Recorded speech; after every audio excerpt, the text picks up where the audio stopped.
নেতা বাবলা সরকারের নৃশংসভাবে খুন হয়েছে।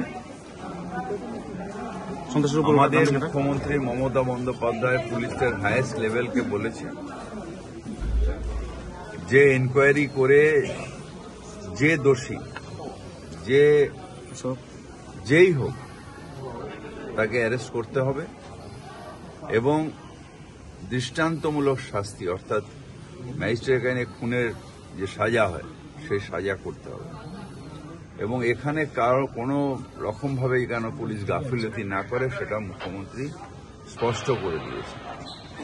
আমি এসছি, পরিবারের সাথে দেখা করেছি, পোস্টমর্টম হচ্ছে, এরপরে পরিবার যেভাবে ঠিক করবে সেইভাবে দাহ হবে। আর সেটার থেকে বড় কথা হচ্ছে যে এরকমভাবে একটা তৃণমূলের নেতাকে খুন করা, এটা আমরা সহ্য করব না। সে সাব শুটার হোক, তার পেছনে কে থাকুক, পুরোটা বার করতে হবে এবং যে করে থাকবে তার যেন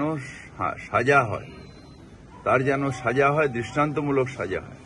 দলের নেতা কর্মীরা বলছে নিরাপত্তার অভাব বোধ করছে। সিকিউরিটি তুলে নেওয়া হয়েছিল দাদা। সিকিউরিটি এটা আমরা জানতাম না, মমতা ব্যানার্জিও জানতেন না। কেন সিকিউরিটি তোলা হলো, কবে তোলা হয়েছিল সেটা আমরা জানি না।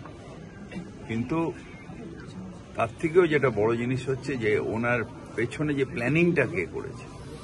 হঠাৎ একটা ছেলে যার সবসময় হাসে, মানে মিষ্টি ভাষী ছেলে, কোনো শত্রু নেই, তাকে হঠাৎ করে খুন করে দিল।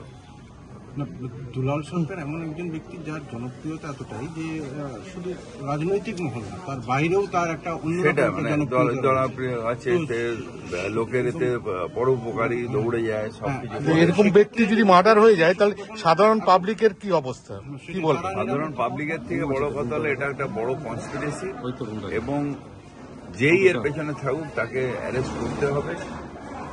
শুধু অ্যারেস্ট নয়, ইনভেস্টিগেশন করে যাতে সাজা হয়